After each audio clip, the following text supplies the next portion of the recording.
paid good money to see this movie. When they go out to a theater, they want cold sodas, hot popcorn, and no monsters in the projection booth. Everyone pretend podcasting isn't boring. Turn it off. Turn it off.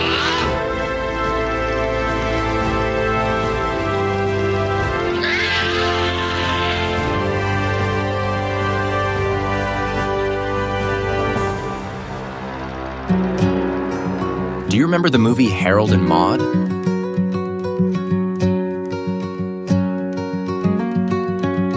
While I was a teenager, it played for over 2 years straight at my neighborhood theater. It played and played and played. I was such a big fan that when the two stars of the film, Ruth Gordon and Bud Cort, came to town to celebrate the 2-year anniversary, I got to have dinner with Bud Cort. And I followed the two stars around with my trusty Super 8 camera.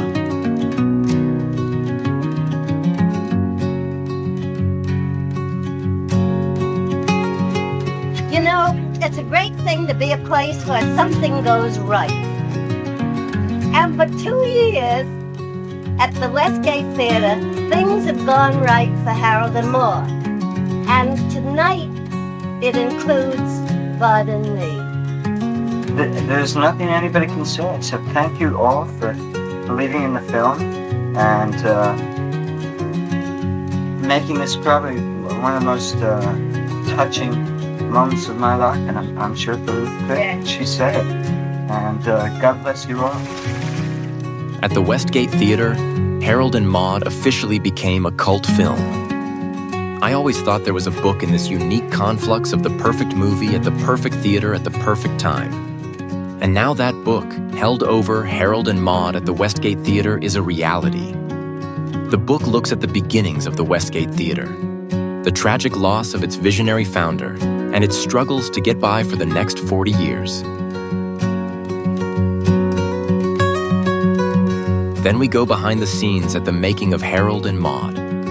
The casting choices that could have been, the accidental moments that made cinema history, and the marketing mistakes that nearly doomed the movie. Next, we dive into the movie's 2+ years at the Westgate, the 1-year anniversary, the superfan who saw the movie over 160 times and formed a lasting friendship with Ruth Gordon, the 2-year anniversary where Ruth Gordon returned and Bud Cort joined her, and also brought out the protesters.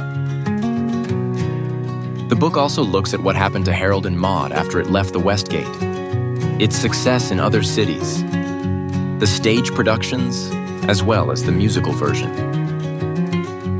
Finally, the book examines the last years of the Westgate Theater and their ongoing attempts to find a worthy successor to Harold and Maude, which they kept trying to do until the theater finally closed in 1977. The book is packed with over 160 color and black and white photos.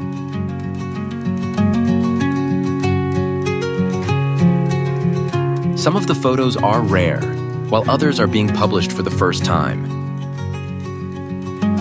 It's the story of a film that wouldn't die, and the theater that gave it life. Check out Held Over, Harold and Maude at the Westgate Theater.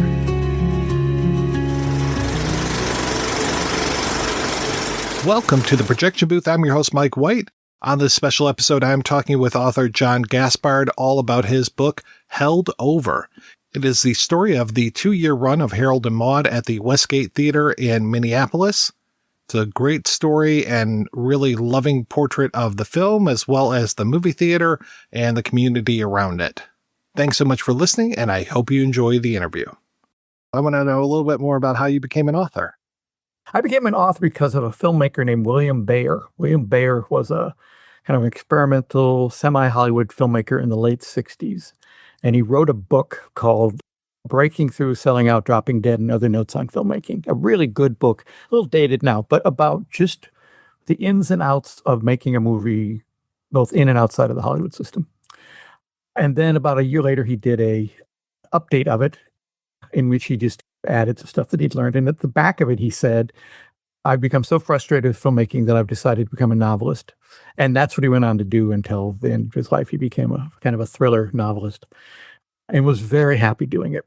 So this is me at age 15 reading it going, oh, okay, if I get tired of making movies, I will write novels. And so for the next 40 years, I held down a corporate job doing videos for Fortune 500 companies. And then in my spare time, I made a bunch of low budget feature films. I started that in high school making, I believe, what is the first Super 8 sound feature film that was done with at Kodak system. And then I've shot them on 16 millimeter and on various forms of video. And the last couple were done in digital video. So I'd done a lot of screenwriting and a lot of writing just in my day job. So writing wasn't a big deal. But as I got older, making low budget movies get just a little bit harder. The hours are harder. The gear, although lighter now than it used to be, is still clunky. And you can't do it alone. You do need a talented group, which normally I can assemble, but Mike, it's a lot of work. And I had an idea for a series of novels about a magician because I had a lot of friends who were magicians. I'd booked a lot of magicians in the corporate world, and I also had friends who were magicians. And so I wrote a book about a magician who stumbles into some crimes, and that got popular. So I just kept writing them. There's now 10 of those. And then I wrote another mystery series about a community theater that keeps stumbling into murders. 3 books in that one. I wrote a couple of filmmaking books, first with Michael Weissy back in the day when he was still alive and doing things. I mean, Michael Weissy Publications is still out there. And then I did a couple other filmmaking books on my own. So not afraid to sit down and write. Not really an issue. And now that I am in retirement age, that's my hobby, is I just sit around and write stuff. How did you get the idea for Held Over? On occasion, I do a film podcast called The Occasional Film Podcast. And I had interviewed a guy named James Davidson, who had written a book called Hal Ashby and the Making of Harold and Maude. And it was a pretty complete book on that process. And it wasn't a book I was interested in writing. I didn't want to ever do anything that in depth. But Harold and Maude was a big movie for me. It ran for 2 years here in Minneapolis at the Westgate Theater. I saw it many times when it was at the Westgate Theater. It had a first-year anniversary. I went to that and met Ruth Gordon. It had a second-year anniversary. I went to that and met Ruth Gordon and Bud Cort and had dinner with Bud Cort and shot some Super 8 footage of them and just knew a lot about the movie and realized that it was in that 2-year span that it became a cult film. It probably would have been a cult film eventually, but the fact that it played continuously 7 nights a week, 2 shows a night, 3 shows on Sunday, for over 2 years at one theater got the attention of a lot of other theater owners around the country, and they started booking it and used that fact in their advertising. Hey, Detroit, what does Minneapolis know that we don't know? Hey, New York, same thing. And from that, it became a cult film. But it wouldn't have happened the way it happened if it hadn't sat at the Westgate for that amount of time. And I thought, well, that's something that hasn't been explored. I have unique visuals from that time that nobody else has. I have the inside track on it. Let's just sit down and see what this could become. And I did it at the perfect time in indie book writing in that world. You can now easily get really high-end, full-color, black and white color, photographic paper books printed on a print-on-demand basis. So I don't have to order 500 books and have them sitting in my garage. I can order 10, 20 as I need them, which is a little bit more expensive, but I didn't want 500. I didn't want to die with 500 books in the garage. So I thought it's perfect time to do a coffee table book that looks at that era, that every page has a nice surprising image on it. Every page has a nice surprising fact or tidbit, something you didn't know about either the theater, which had, as it turned out, a pretty interesting history, or the movie, or what happened to both of them after they split up in 1974. So it just seemed like a perfect time to do this sort of large-scale project. Yeah, the layout of the book is just gorgeous. Who did that, or did you do that yourself? Oh, if only I could. No. And that was one of the things that made me decide to do it, was I approached, there's a couple in England that do run a company called Design for Writers, and they have done virtually every book cover that I've done, and I've done a lot of books, and they're very creative and really easy to work with. And I approached them and said, here's what I'm thinking. this isn't going to be a cover. This is going to be 160 some pages, and every page is designed. There's a template insofar as we have a look for the overall thing and what a caption looks like and that kind of template. But every page is different, and every page is going to have to be designed. You guys up for that? And they said, yep, if you give us enough time, we'd love to do that. And they did just a beautiful job. Speaking of time, when did you decide to do this project, and how long did it take? I decided late summer last year, 2024, and immediately began to dive into the research because although I thought I knew a lot about those 2 years, I knew nothing about the theater from before 74. I worked there as an usher in 1975 and 76, so I knew the layout of the building and I knew what it was now, but I had to dive in and find out what was it when it opened in 1935 and why did it open in 1935 in the middle of the Depression, put together by someone who was in the insurance business and had been a concert violinist but had become successful in insurance. And he decided he wanted to build a movie theater in South Minneapolis when there was another one 6 blocks away. Why did he do that? What were his plans for it? What was it going to be? What did it become? And it was just fascinating. I was going to architectural libraries. I got very lucky and was connected to the founder's granddaughter. And she had lots of photos and memories that her mother had written down about the theater. So I was able to reconstruct why the Westgate popped up in 1935, why it almost immediately wasn't a hit because the guy who founded it died right away. So there was no visionary behind it after like year 2. And it struggled for 40 years until it became what one critic called a resting home or a nursing home for comedies that aren't completely understood. And it did become that in the late 60s and early 70s, which is why Harold and Maude ended up there. There was a reputation for that. Yeah, so I had to do that research. I also had to figure out what had happened to the theater after I left it in 76 and what happened to Harold and Maude after it left that theater in 74. So there was a lot of research. Newspapers.com is fantastic for that sort of thing. I was able to track down the assistant manager from the theater at that time, talk to an old usher at that time. When the second year anniversary came about, there was a neighborhood protest and people had picket signs walking up and down the sidewalk as the 2 stars entered. The signs saying, "We want a new movie and we need variety." And I was able to track down and talk to the husband of the woman who organized that.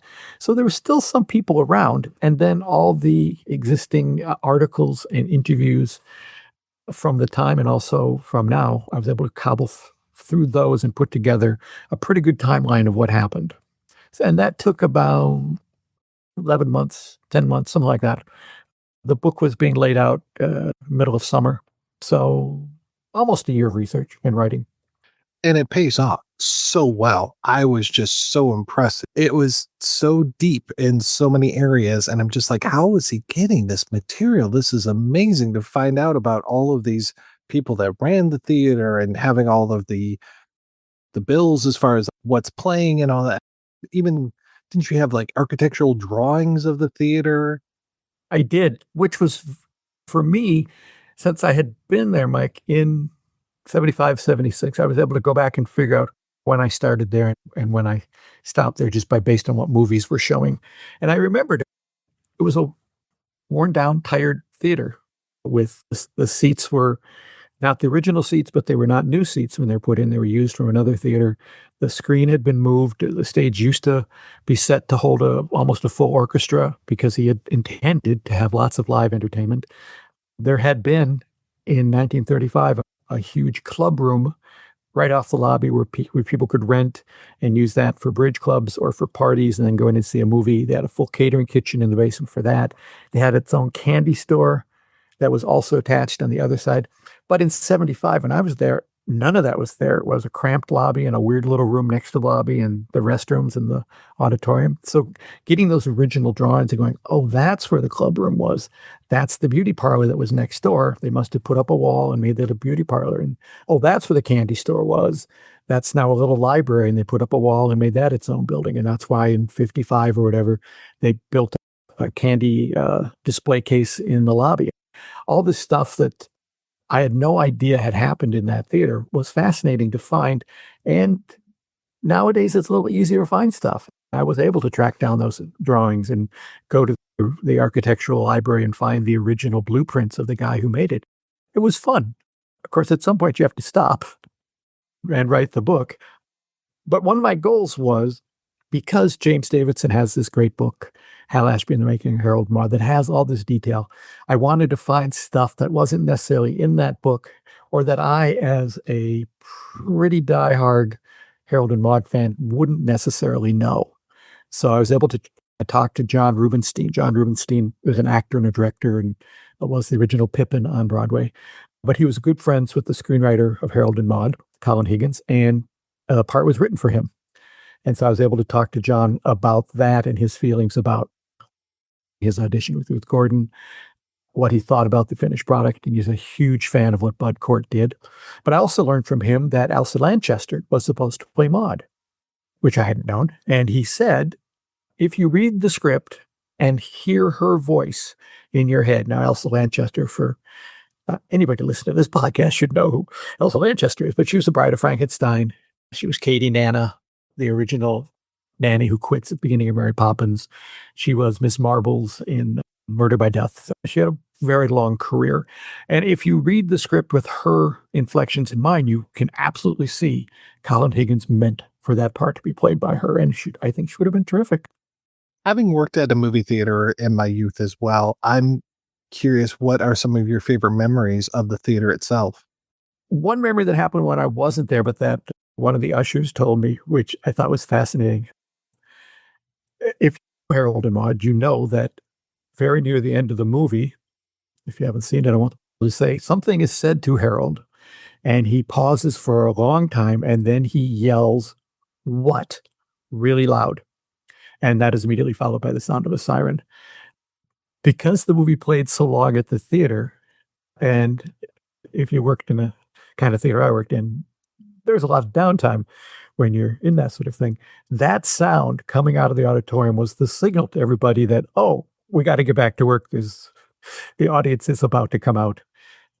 And so I thought that was just delightful. When I was working there, I don't know what the original setup was, but if you were an usher, you had to have black pants and a white shirt and a bow tie and a coat. And I don't know where the girls went, but the boys had to go backstage, and you would change backstage behind the screen. And if you understand the laws of physics, the light is hitting the screen, it's bouncing off the screen, no one can see you, but you can see the whole movie, which is really fun to be standing back there and seeing Warren Beatty's motorcycle riding up Mulholland Drive from Shampoo night after night, because that was about the time I was getting changed. However, one employee famously kept forgetting the laws of physics and needed to see what he was doing, and he would turn on the light back there, which would give everybody in the audience their own special little feel. Hey, look, there's a striptease going on behind the screen. The other thing I remembered, and it certainly isn't an issue now, was there was a columnist here in the Twin Cities named Will Jones. And Will Jones is important in the success of Harold and Maude because he's the one who championed, when it came to the Westgate, he didn't champion Harold and Maude. He said, that's a great movie, but there's a short that played before Harold and Maude every night called Deduva. And he wrote a whole column on that 2 days before Harold and Maude opened at the Westgate. And the theater staff is pretty sure that's why they almost had a sellout that first night, because Will Jones had said, you've got to go see this short. It's fantastic. It's very funny. But anytime he would come to the theater, we were put on high alert, and we'd have an usher on either side of the theater. There was one of those things where you had a door on either side. There's no middle aisle. There were two side aisles. And we had to stand there and watch and make sure that nobody in the theater started smoking. There was no smoking in the theater, but that didn't stop them sometimes, because we'd learned from past experience, if somebody smoked in the theater, that was all Will Jones would write about in his column. He wouldn't write about the movie. He would just write about the smoking. It was sort of a boring job, except that I got to see certain parts of certain movies again and again and again and again, which was interesting. And I've always felt that, although I wasn't working there during Harold and Maude, I did see it, let's just say, a lot. I saw it a lot. And although I was in a film program at that time in high school, I was in a special film program where we made movies and did things like that every afternoon for 3 years. It was a 70s film program, which meant it was film is a form of expression, and we're not going to teach you how to do match cuts or close-ups or coverage or anything like that. And don't you dare try to tell a story. So my film school was watching what Hal Ashby did to make Harold and Maude, the decisions he made on how to do a montage, when to bring in music, how to hold for a laugh, even casting, and then reading the script and going, oh, look what he did. He cut out a lot of stuff in this movie and made it better. And sometimes when you take things out, they're better, which is a hard thing to do when you're a young filmmaker, if you're going to all the trouble to shoot something. But it did teach me that, which is if that's not working, it's got to be cut. And he was pretty fearless about that. So that movie's an education in itself for a young filmmaker. Why do you think we're still talking about this movie all these years later? I think it hits people on kind of a primal emotional level. And that's why it stays with them. And that's to do with the way Hal Ashby made it and the way Colin Egan's wrote it and the use of Cat Stevens' music. The three of those things together create a feeling at the end that just doesn't happen normally in your normal life. When we discover Harold at the top of the cliff and he straps on his banjo and he starts playing, and the notes he's playing segue beautifully into Cat Stevens singing. And we've just been through this emotional experience with him. A lot of movies don't give you that. And what Harold and Maude was able to do for those 2 years, and then when it was reissued in the 80s, is it was a thing you brought people to, and it was a litmus test. Hey, I want you to see this movie. And if you don't like this movie, I have to think about you again, because it's something people wanted to share. And there's not a lot of those out there. Rocky Horror was different. Rocky Horror came about a year later, and Rocky Horror was participatory. But it's different than Harold and Maude. Harold and Maude, with the exception of its run in New York for a while, where the theater owner complained that people were talking during the movie by saying the lines during the movie, that was not something that happened with Harold and Maude. With Harold and Maude, you sat, you smiled, you laughed.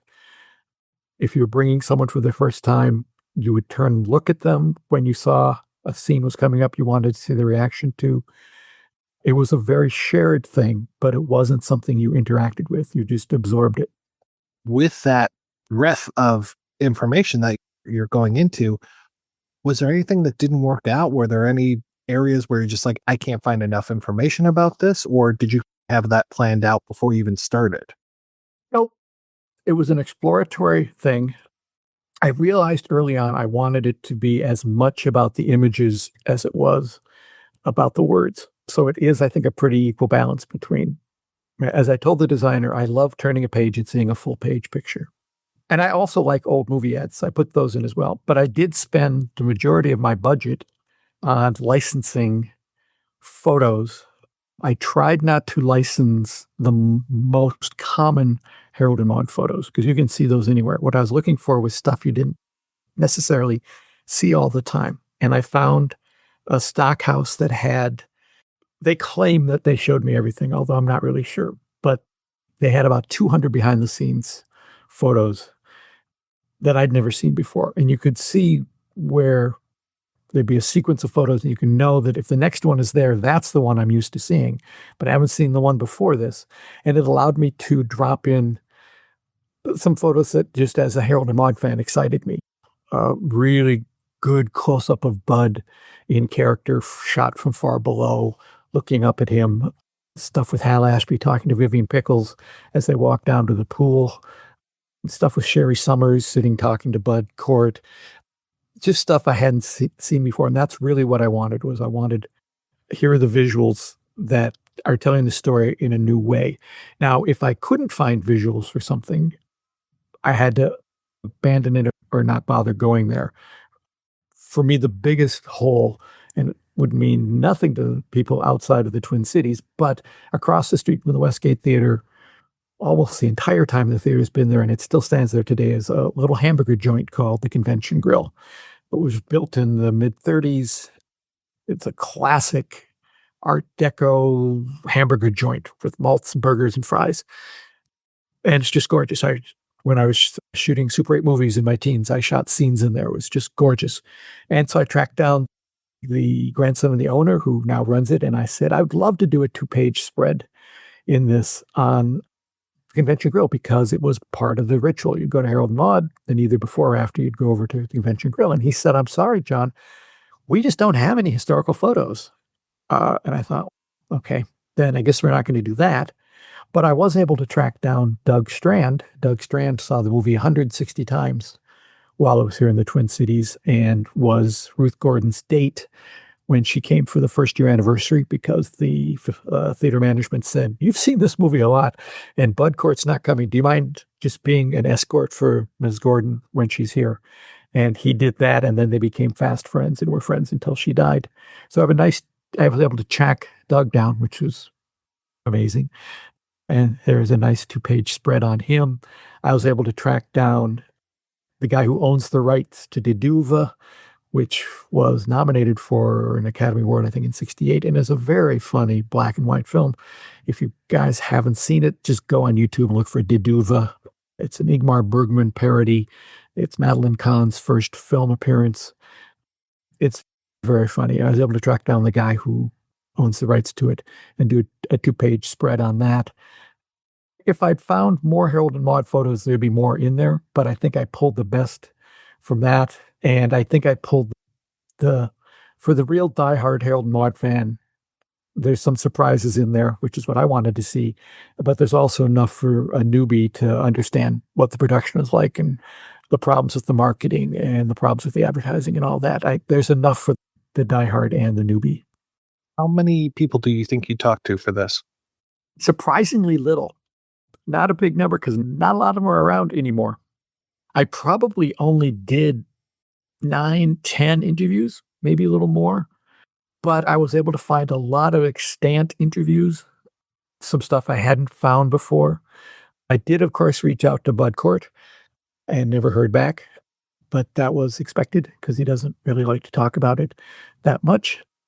Everybody else I reached out to Tom Skerritt because he plays a very small but funny role in the film, and his agent said, Tom says thanks, but it's 50 years ago. He doesn't really remember anything that happened there. But there's a lot of good stuff that I dug out from past interviews, things that I didn't know, things that Hal Ashby said after the fact about the way it was marketed. Some great stuff from Peter Bart, who was at Paramount, who in his book was very honest in his assessment, saying this was, when they previewed the movie, he said this was the best preview I've ever been to in my life. When it comes to an audience response, he said, and he also said, we are absolutely the wrong company to market this movie. And he was right. They were the wrong company. And the biggest surprise, which maybe other Harold and Maude fans knew, I didn't know this, found in an interview with Colin Higgins, was that the Harold and Maude came out around Christmas 1971. In Minneapolis, it played for 2 weeks at one of the big theaters downtown and then was pulled. It was supposed to be, Paramount had promised all these theaters around the country, they'd promised them The Godfather for Christmas, and it wasn't done. Paramount's only other movie that they had was Harold and Maude, and they threw it into all these big theaters with a bad marketing campaign, and audiences had no understanding of what it was, and so, of course, it died. Now, if The Godfather had been done, I'm guessing they would have released Harold and Maude in a more traditional arty house kind of way. It would have opened in New York and L.A., although it didn't get great reviews in LA, but they wouldn't have thrown it to that many theaters at once. And I think, having just been reading about Robert Wise's version of his Star Trek movie and how theater owners had sued the theater companies for not sending them the movies they said that they'd booked. And so Star Trek went out in a messy shape because it had been promised to the theaters for that date. And it might have been the way theater owners were burned, not getting The Godfather and being stuck with Harold and Maude, because it's not like the theater owners were thrilled. They had a movie that nobody was going to, and they had planned to have this huge Christmas hit. So you can understand why they were upset about it. And you can understand why Harold and Maude died at that point. How was it revisiting, going back to the old stomping grounds, if not physically, but emotionally, and reliving that period of your life when you're so tied to this movie theater and these great films that were coming out. As I get older, as I think a lot of people when they get older, you tend to just fondly look back at these things with rose-colored glasses. And I don't think I need rose-colored glasses for that era. It was a delight every time I saw it. It was a delight when it came out again, when they reissued it and they put out brand new prints, because the print that was at the Westgate was really beat up and you knew the points where it was just going to, as they made the real changes, it was going to be ugly. It was going to be cut up. And in fact, the assistant manager said that they kept asking Paramount for a clean print, and Paramount didn't want to make a clean print, but they said, here's what we're going to do. We're going to send you every print we have, and you go through and pick the best reels, and you can use those and send everything back. So they cobbled together the best they could do to show up, because it was 115 weeks, twice a night. The original projectors from 1935, I think. It took a toll on the film, but it was always a delight to just settle into those uncomfortable seats. The lights go down, Deduva starts. The fun of watching Deduva with an audience who doesn't necessarily know what's going on with it is that it takes about 3 to 5 minutes for them to realize the people are not speaking Swedish, because it sounds like it's Swedish with English subtitles, but they're actually just speaking a pidgin Swedish, and you don't need the subtitles. You can hear, you understand exactly what they're saying. If Bergman, it's funnier, but even if you don't, the feel of a Bergman film has permeated enough that you get the jokes. And then you slide into the beginning of Harold and Maude. It's very quiet. The door closes. We follow the feet down the steps. You can hear a clock tolling somewhere in the background when Harold's feet hit the bottom of the stairs. Title Harold and Maude comes up. And if you've seen The Holdovers, same titles, the same font, they took that 70s look. And then he walks over and starts the Cat Stevens song. It's a warm hug. And you couldn't do that at that time with any other movie. There was no VHS. When a movie was gone, it was gone. It might turn up on TV, but it's going to be truncated and there's going to be commercials and it's not going to be the same. Nowadays, you can binge the same movie over and over. You couldn't do it back then. But this was a case where there was something that was worth watching more than once, and you could go see it more than once. So obviously I want to leave people wanting more, but I did really want to ask you first about the advertising campaign that you discussed, and why was that such a bad ad campaign? It's considered one of the worst ever. Picture yourself as a Paramount marketing executive in the 1970s. Paramount's a pretty staid company. They've been around for a long time. They know how to do movies.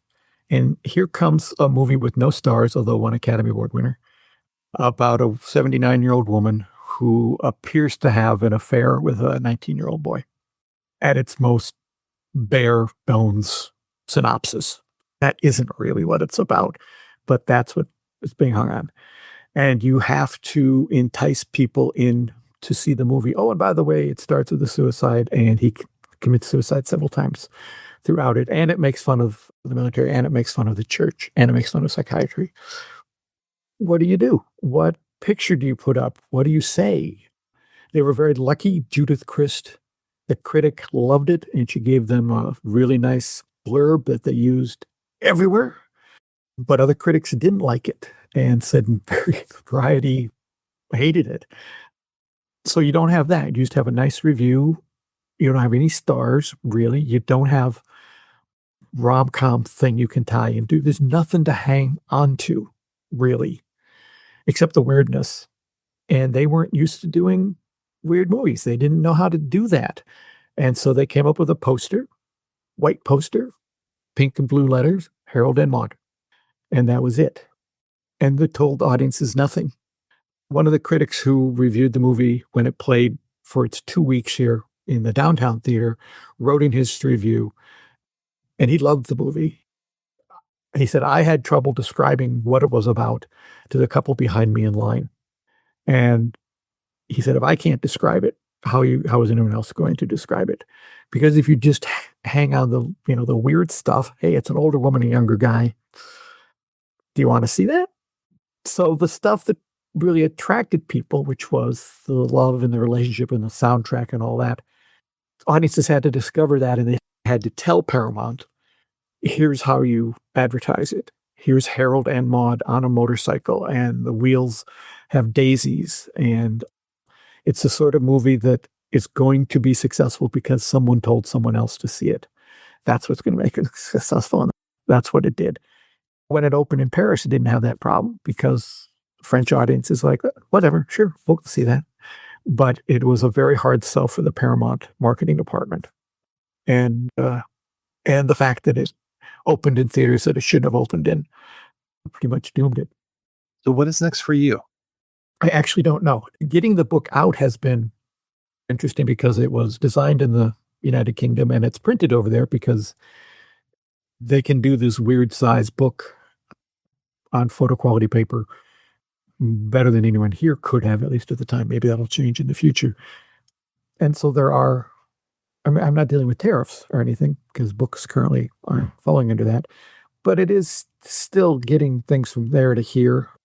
Being that it's self-published, a little harder to get it into bookstores.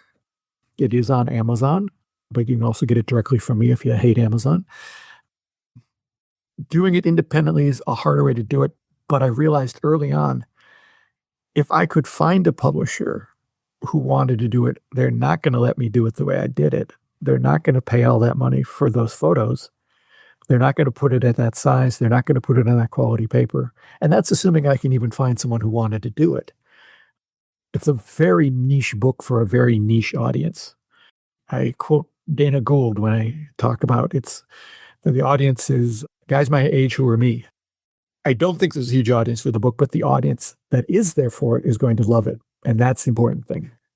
And if those people do hate Amazon and want to buy it from you directly, where's the best place to go? Just go to my website, which is albertsbridgebooks.com. That's albertsbridgebooks.com. It's the first thing that pops up.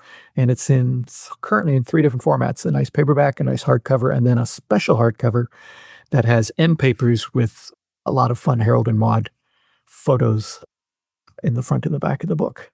And that was one of the reasons it was so hard to get this book done, is getting it with those end papers. But it's worth it because it's really fun. Mr. Gaspard, thank you so much for your time. This is wonderful talking with you. It's a delight to be on a podcast I've listened to so much and not geek out too much. We got our geeking out done before we started.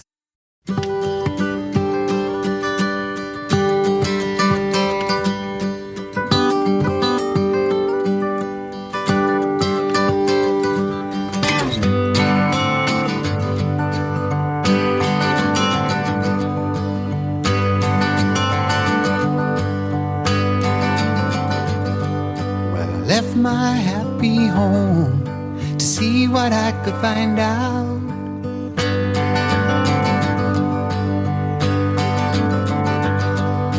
I left my folk and friends with the aim to clear my mind out.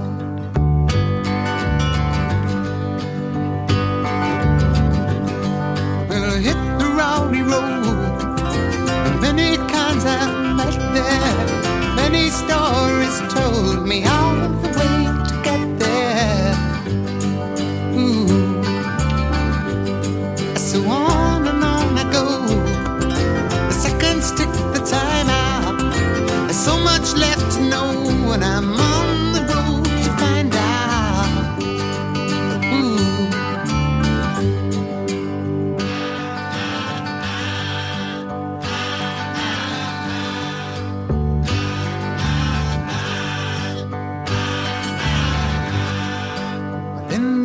I'll know, but on the way I wonder.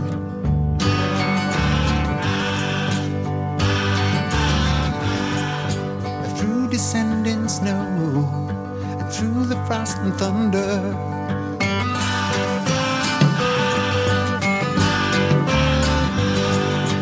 Listen to the wind come howl, telling me I have to hurry. I listen to the robin's song, saying not to worry. Ooh. So on and on I go.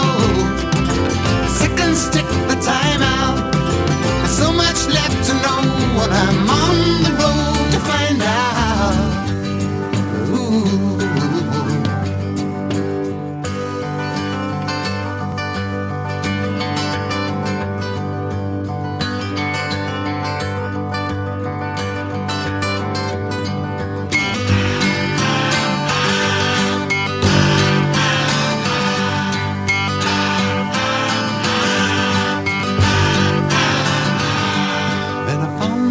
myself alone, hoping someone would miss me.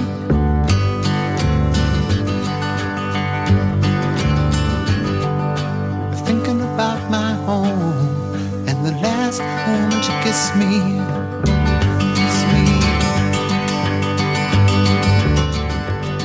But sometimes you have to moan when nothing seems to suit you.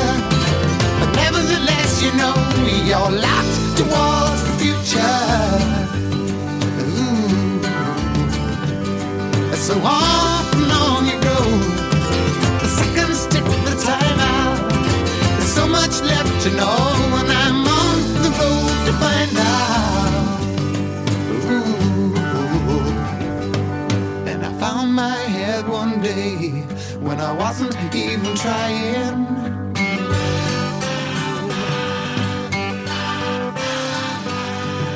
And here I have to say, 'cause there is no use in lying.